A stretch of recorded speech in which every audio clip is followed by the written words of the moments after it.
정치 고수다. 오늘은 정성호 더불어민주당 의원과 함께하겠습니다. 어서 오세요. 네, 안녕하십니까. 안녕하세요. 윤석열 대통령 탄핵 심판 얘기부터 좀 여쭤볼게요. 네. 내일이 이제 마지막 변론이잖아요. 네. 윤석열 대통령이 최종 진술에서 어떤 얘기를 할까? 어떻게 예상하세요? 뭐 일부 언론에서는 뭐 임기 단축 개헌을 약속하지 않겠냐 이런 보도도 나왔는데 뭐 변론하는 과정을 보면은 마지막까지 끝까지 싸우겠다 이런 말씀을 하신 걸 봐서는 뭐 그걸 기대하기는 무방한 거예요. 무방한 것 같고 다만 뭐 정치인에게 앞서서 좀 국민의 한 사람으로서 좀 대통령께서 정말 최소한의 품격을 마지막에 지켜줬으면 좋겠다는 생각을 좀 해봅니다. 첫째, 어떻게 됐든 간에 이 비상계엄이라는 이 상황을 만들어 갖고 국격이 추락하고 대한민국의 민생 경제가 더 어려워졌습니다. 이러한 점에 대한 좀 진솔한 사과가 있어야 되고 지금 탄핵과 관련해 갖고 찬성 반대 양 진영으로 확 나눠서 국론이 극심하게 분열되고 갈등이 심화되고 있습니다. 어떤 결과가 나오든 간에 헌법재판소의 결정을 존중한다라고 하는 그 승복의 자세를 보이는 게 대통령으로서의 어떤 품격을 조금이라도 지키는 거라고 생각하는데 이것도 기대하기 쉽지 않아 보입니다. 오히려 그 탄핵, 비상계엄이 야당의 폭주 때문이었다. 또는 야당 책임론, 또는 뭐 야당 음모론, 또 뭐 부정선거론 이런 걸 다시 반복해서 국민들도 분열시키지 않을까 그런 우려가 많이 됩니다. 그 언론에서도 보니까 대국민 사과는 있어야 되지 않겠냐 뭐 이런 얘기 많이 하는 것 같기는 하던데 의원님이 보시기에는 쉽지 않을 것 같다 지금 이렇게 보십니까? 지금까지 두 번의 준비기일, 11번의 그 변론기일에서 보여준 태도를 보면은 전혀 그 책임지는 모습을 보여주지 않았습니다. 비상계엄 이후에 법적 정치적 책임을 회피하지 않겠다고 했지만 모든 책임 부하들에게 돌리고 뭐 말을 계속 바꾸고 거짓말을 계속 하는 것처럼 보였습니다. 그렇기 때문에 그게 갑자기 그런 태도를 바꾸어 갖고 이런 상황을 이야기한 데 대한 어떤 책임을 내치겠다, 죄송하다 이런 표현을 기대하기 쉽지 않아 보입니다. 네.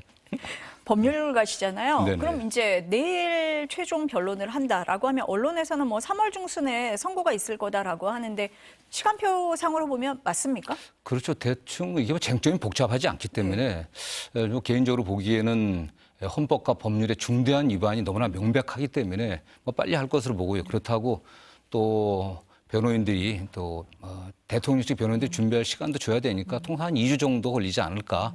그렇게 되면 한 3월 10일 전후에서 최종 그 심판이 있지 않을까 예측해 봅니다. 네. 지금 말씀하실 때 중대한 위반이라고 하신 거 보니까 인용이다 이렇게 보시는 거네요.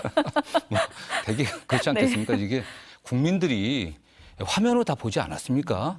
민의의 전당인 국회에 무장한 군인들이 침입해갖고 담을 넘어가고 창문을 깨뜨리고 진입했습니다. 그리고 대통령 부인하지만 국회의원들을 분리해내라, 뭐 끄집어내라 하는 이런 여러 가지 증거들이 나오고 있기 때문에 저는 뭐 탄핵을 면하기는 쉽지 않아 보입니다. 네. 법률가시니까 연달아서 여쭤볼게요. 네. 윤석열 대통령 탄핵 심판 마지막 변론은 내일. 모레는 이재명 대표의 공직선거법 항소심 결심 공판이 있습니다. 준비는 어떻게 하고 계신가요? 뭐 준비 과정은 잘 모르겠지만 어쨌든 뭐 변호인들은 법리적인 준비를 할 테고요. 공직선거법이 되게 처음에 그 김문기 씨 아냐 모르냐 이 문제, 그 다음에 국토부에 협박이 있었냐 없었냐 이 문제 아니겠습니까? 그런데 저는 뭐 법리적으로는 1심에서 좀 국토부 협박 관련해서는 입증이 좀 부족했다고 생각하고 있고 김문기 씨를 아냐 모르냐의 문제가 결국엔 골프를 쳤냐 안 쳤냐의 문제로 바뀌었거든요. 이번에 법원에서도 그 부분을 좀 분명하게 밝히라고 했는데 그래서 공소장은 바뀌었습니다. 그럼 법리적인 준비는 이제 변호인들이 하겠지만 이재명 대표로서는 뭐 지난 기간 동안 하지 못했던 그런 심경들을 소회를 좀 밝히지 않을까. 이게 명백한 저희가 보기에는 명백한 정치 모복적인 수사입니다. 대통령 후보였고 제1야당의 당대표였던 분을 이런 정도를 갖고서 어쨌든 집요하게 수사를 하고 기소한다는 게 말이 되지 않겠습니까? 그 안에 느꼈던 여러 가지 심정들을 국민들에게 하지 않을까 좀 생각을 해봅니다. 네. 의원님이 예상을 하시기에는 그렇다면은 이번 항소심에서 결과가 1심과는 달리 나올 수 있다 이렇게 보시는 겁니까? 뭐 판결 결과를 예측하기 쉽지 않겠죠. 다만 그동안 그 이재명 대표 측에서 이야기했던 여러 가지 주장들, 그다음에 관련된 증거들 이런 걸 종합해갖고 항소심의 그 재판부가 대등 재판부입니다. 부장판사 3분이 판결하기 때문에 그 3분이 잘 논의해갖고 정말 이게 법리와 또 증거에 맞고 맞게 좀 합리적으로 잘 판단할 거라 생각하고 또 그 결과는 결국 뭐 국민의 눈높이에 맞지 않겠나는 생각을 합니다. 그러니까 모레 있는 거는 결심 공판이고요. 그렇죠. 그 결과가 나오는 거는 3월 중순 이후 뭐 이렇게 얘기가 나오고 있잖아요. 통상적으로 예. 형사 재판 같은 네. 경우는 뭐 불구속 재판 같은 경우 뭐 4주, 5주 정도 후에 선고를 하는데 다만 지금 재판부가 다른 사건을 맡지 않고 이 사건만 맡고 있었기 때문에 좀 빨리 할 가능성도 있지 않겠나 이런 추측도 해보는데 그래도 워낙 사건이 네. 엄중하고 중대한 사건이기 때문에 제1야당의 당대표고 또 유력한 대선 후보 아니겠습니까? 그렇기 때문에 최종 뭐 판결 선고까지는 한 4주 정도는 걸리지 않을까 생각을 해봅니다. 지금 유력한 대선 후보라고 하셔서요. 그러면은 항소심 결과가 대선 행보에 뭐 영향을 좀 줄 거다? 아니다? 뭐 어떻게 보십니까? 저는 뭐 결과를 물론 봐야 알겠지만 지금 단계에서 예측하기 네. 쉽지는 않은데 네. 다만 이미 이재명 대표에 대해서 사법 리스크 얘기를 하는데 저는 뭐 다 대부분 국민들에게 반영이 됐다고 생각합니다. 쭉 국민들이 지켜봤기 때문에 네. 이게 얼마나 어떻게 보면 정치보복적인 수사였는지를 국민들이 지켜봤기 때문에 그 결과가 지난해 이재명 대표가 공천했던 총선에서 민주당이 압승으로 드러난 거 아니겠습니까? 저는 그렇기 때문에 저는 뭐 큰 영향이 있지 않겠나. 저는 그렇게 생각을 합니다. 네.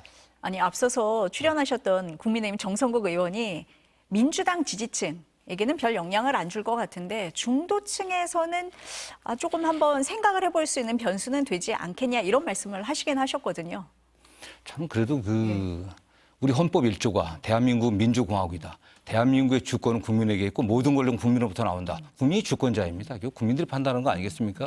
과연 이재명 지금 민주당 대표를 대선 후보로서 또 우리의 대표자로서 선출할 만한 자격을 완전히 박탈하는 게 그게 정상적인 건지 또는 그게 상식에 맞는 건지 저는 이런 의문을 좀 가질 거라고 봅니다. 저는 중도층의 또 합리적인 우리 국민들도 그간의 수사 과정들, 재판의 내용들을 보면은 저는 뭐 이미 그런 것들이 다 반영돼 있다고 생각을 하고 있고요.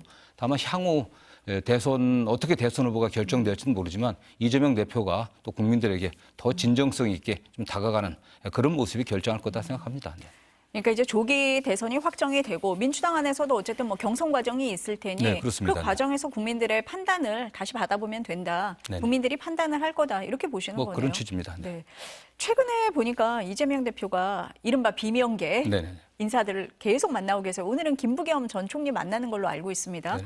박용진 전 의원도 만났고 김경수 전 지사도 만났고 했는데 밥 먹는 거 외에 성과가 있었습니까? 아니 그럼 뭐 밥도 안 먹고 뭘 하겠습니까? 네. 그 밥 먹는 게 시작이잖아요, 사실. 밥이 중요하긴 합니다. 그럼요, 사실 네. 밥 먹고 사는 문제이기 때문에 밥 먹으면서 소통의 시작이 되는 거 아니겠습니까? 그러면서 여러 가지 솔직한 얘기들이 오고 갔던 것으로 제가 알고 있고요. 상당 정도 오해가 풀어진 것으로 알고 있습니다. 저는 뭐 개인적으로 박용진 의원은 제가 굉장히 좋아하는 후배고 사실은 좀 전에 박용진 의원하고 제가 식사를 하면서 이재명 대표하고 만나는 게 좋겠다 이런 얘기도 했었고 그 후에 대표도 이렇게 만났습니다. 김경수 지사도 제가 또 좋아하고 존경하는 또 후배 정치인인데 또 저도 한 번 만난 적이 있고요. 많은 오해가 풀렸던 것 같습니다. 풀렸고 정말 중요한 게 나라가 굉장히 어려운 상황 아니겠습니까? 대통령의 이 불법 비상계엄 때문에 민생과 경제와 또 국가 전체가 지금 위기에 빠져 있는데 정말 우리 함께 해갖고 이 난국을 극복하고 또 조기 대선의 상황이 온다고 하면은 반드시 승리해야 되지 않겠냐 이런 면에서 어떤 공감대를 형성한 것으로 저는 알고 있습니다. 네. 목표가 같고 거기에 대해서 공감대가 형성이 됐다 이렇게 보시는 거죠. 그렇습니다. 네. 앞서서 저희가 좀 얘기를 하기는 했는데 최근에 그 네네. 중도 얘기를 굉장히 많이 하게 되잖아요. 이재명 대표가 불을 지핀 것 같습니다. 민주당은 네네. 중도 보수다. 의원님도 동의를 하십니까? 네, 저 동의합니다. 네. 저는 그 의도적으로 뭐 중도 보수 논쟁을 던진 게 아니고 지금 비상계엄 이후에 국민이 굉장히 분열되고 있지 않습니까? 그러면서 국민의힘이 그야말로 보수 정당이라고 자칭하는 국민의힘이 법치주의와 헌법 질서를 부인하고 있는 그런 극단적인 상황으로 나가고 있다고 생각하고 있습니다. 극으로 치닫고 있거든요. 이런 상황에서 민주당이 합리적이고 온건하고 이런 중도 보수까지 포용해야 되지 않겠냐 하는 민주당의 현재 위치와 민주당의 역할 그런 걸 가장 단순하게 민주당은 중도 보수 정당이다 이렇게 표현한 것으로 저는 생각하고 있습니다. 네. 전략적으로 그 카드를 꺼내신 건 아니고요. 뭐 그게 저는 그게 이 대표가 굉장히 의도해 갖고서 네. 뭐 뭔가 논쟁을 만들려고 한 건 아니고요. 어쨌든 지금 국민들 분열되고 있기 때문에 뭐 극단적인 분들은 어떠한 설득도 통하지 않으니까 어떤 중도 보수적이고 합리적인 분이고 나라를 걱정하는 분들까지 같이 가야 되지 않겠냐 이런 어쨌든 국민 통합의 의지 그런 걸 밝힌 것으로 저는 생각합니다. 네. 그러니까 원래 민주당은 중도 보수였다, 진보는 아니었다라는 말씀 때문에 이게 이제 촉발이 된 거잖아요. 그러다 보니까 이제 당 안에서도 당의 정체성은 어떻게 되는 거냐 이런 반발이 나오기는 했었잖아요. 저는 뭐 일부 인사들이 그 네. 이재명 대표의 그 네. 취지를 좀 오해했다고 생각하고요. 대표 한 사람 민주당의 정체성을 규정할 수 있는 건 아니지 않습니까? 대표 한 사람이 또 민주당의 정체성을 다 반영하는 것도 아니거든요. 민주당이 중도 보수 정당이었다고 얘기하는 거는 김대중 대통령도 민주당이 중도적인 입장들 또 중도 우파 정당들을 말씀하셨거든요.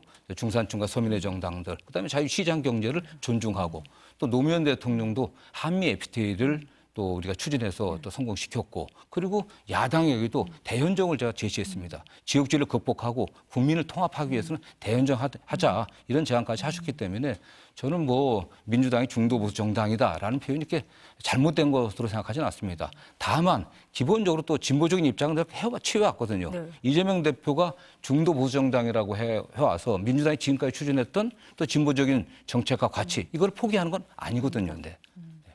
국민의힘에서 이렇게 보는 시각도 있는 것 같아요. 국민의힘을 극우로 몰려고 하는 전략이다 이렇게 보는 면도 있고 그러면서도 국민의힘 이 비공개 회의 때 나오는 얘기가 지도부에서 그 이재명 대표가 던진 중도 보수 전략이 먹히는 것 같다 이렇게 좀 양쪽으로 보고 있는 면이 있는 것 같습니다. 그 민주당에서 네. 극우몰이를 하는 게 아니고요. 네. 국민의힘의 그 지도부가 그 극우 세력의 중심으로 들어갔다고 저는 생각하고 있습니다. 아, 몰아서 간 게 아니라? 그들 스스로가 이미 네. 뭐 정광훈 목사께서 주도하는 집회에 참여하고 또 의원들이 가장 어떻게 보면 반헌법적이고 폭력적인 과거 행태였던 백골단의 국회 인터뷰도 기자회견도 어떻게든 안내하고 최근에 여러 가지 보수 극우 세력들 집회에 참여해갖고 의원들이 나가고 있지 않습니까? 저는 그렇기 때문에 민주당이 극우몰이 하는 게 아니죠. 어떻게 극우몰이 할 수 있겠습니까? 그들 스스로가 중심에 들어가갖고 극우 세력에 포획된 것 같아요.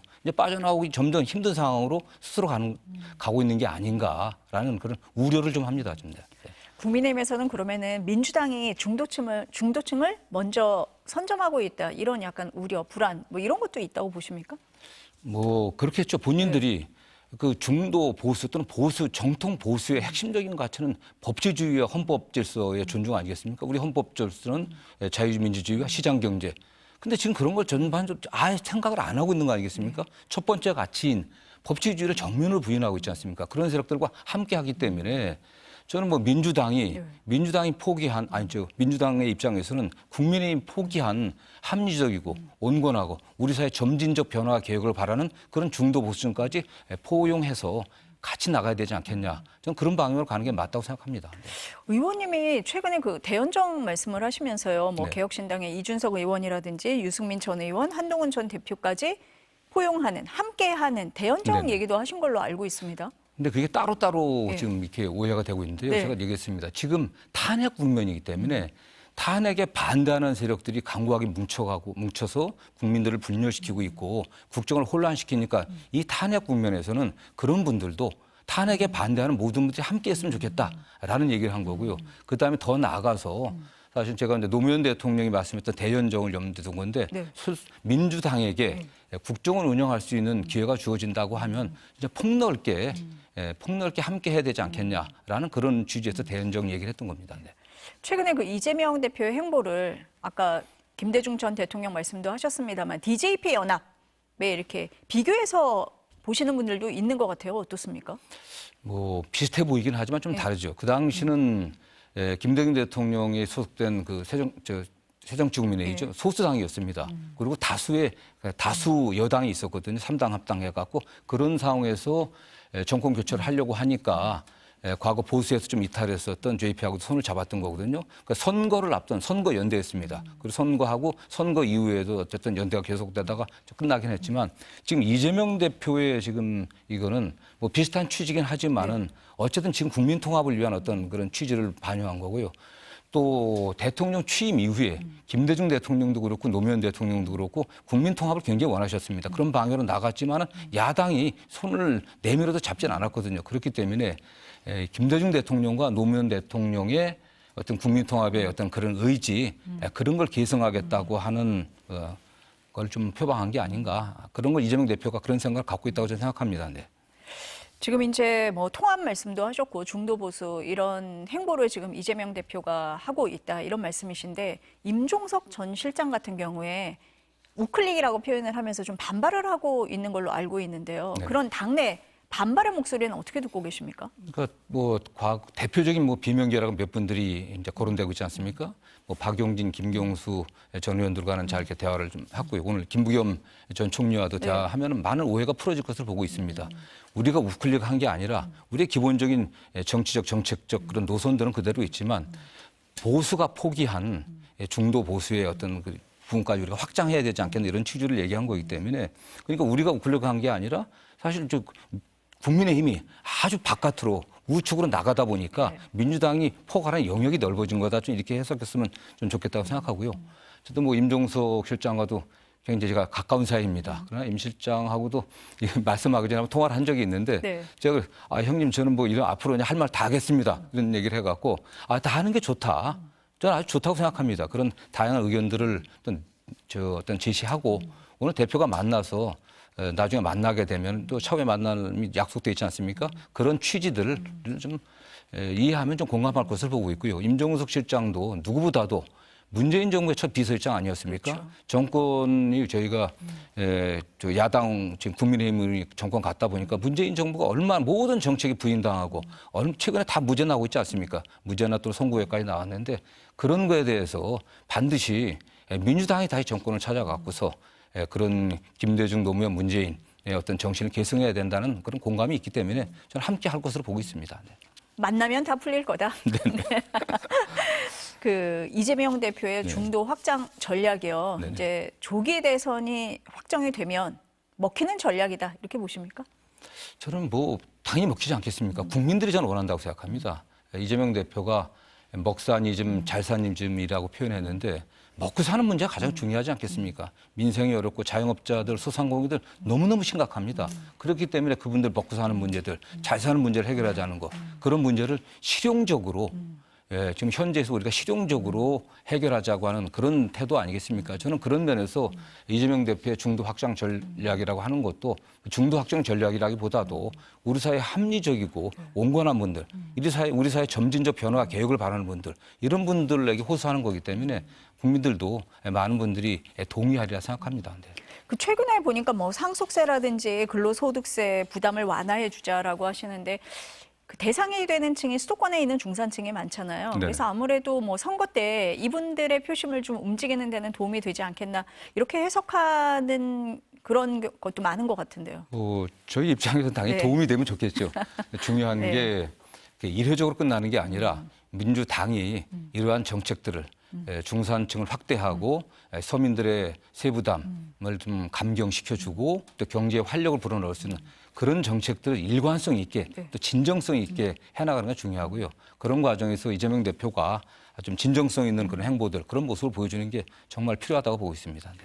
뭐 다른 당 얘기긴 합니다만 국민의힘에서는 그러면은 중도 전략을 어떻게 해야 되나 고심이 좀 깊어질 것 같다. 이렇게 보십니까? 어떠세요? 저는 지금 가장 큰 문제가 권영세 비대위원장도 본인이 그 계엄 해제하는 그 상황에 거기 있었다고 하면 자기 계엄 해제에 참여하지 않았을 거다라고 얘기하고 있습니다. 그 개인 의견이 아니라 당의 비대위원장입니다. 결국 계엄이 정당했다는 주장을 사실상 한 거 아니겠습니까? 나 해제 찬성 못한다고 했으니까. 그다음에 지금 탄핵에는 또 반대하고 있습니다. 다수 의원들이 반대하고 있기 때문에 당론으로 뭐 탄핵 반대가 결정되지는 않았지만 사실상 국민의힘 당론은 탄핵 반대 아니겠습니까? 저는 헌법재판소에서 여러 가지 정황들이라든가 증거들을 종합해갖고 탄핵하리라 저는 생각합니다. 그런 상황에서 그들이 어떻게 할 건지 승복하지 않을 건지 저는 국민들이 보고 있거든요. 그런 면에서 과연 그런 정당, 그런 입장을 계속 해나갈 건지 저는 그렇게는 못할 거라고 생각합니다. 만약 탄핵이 인용된다고 하면은 급변할 겁니다. 급변할 겁니까? 네, 제가 보기엔 며칠 안에 급변해갖고요. 네. 예를 들면 그 내란 특검, 우리도 내란 특검법 내놨다. 봐라. 응? 민주당이 무리한 내란 특검법 내놔서 우리가 거부권 해달라, 행사해달라고 요청한 거지. 우리도 내놨다. 응? 뭐 그렇게 하면서 입장과 논리를 분명히 바꿀 게 확실합니다. 저는. 그러면 한동훈 전 대표요. 이제 책 출간하면서 다시 이제 정치 활동을 재개할 것 같습니다. 한동훈 전 대표가 정치 활동을 다시 하게 되면 변수가 될 거다. 이렇게 보십니까? 어떻게 보세요? 되겠죠. 본인의 의지가 굉장히 중요하다고 생각합니다. 다만 그 과정에서 한동훈 대표가 계엄의 불법성을 분명히 인식하고 계엄 반대했고 이건 계엄은 해제돼야 된다라고 했지 않습니까? 그다음에 탄핵도 사실상 이거는 돼야 될 사안이다. 그런 중대 사안이라는 생각을 갖고 있기 때문에 그 계엄과 탄핵에 대한 처음에 그 입장을 일관되게 지켜나가는 게 중요하겠죠.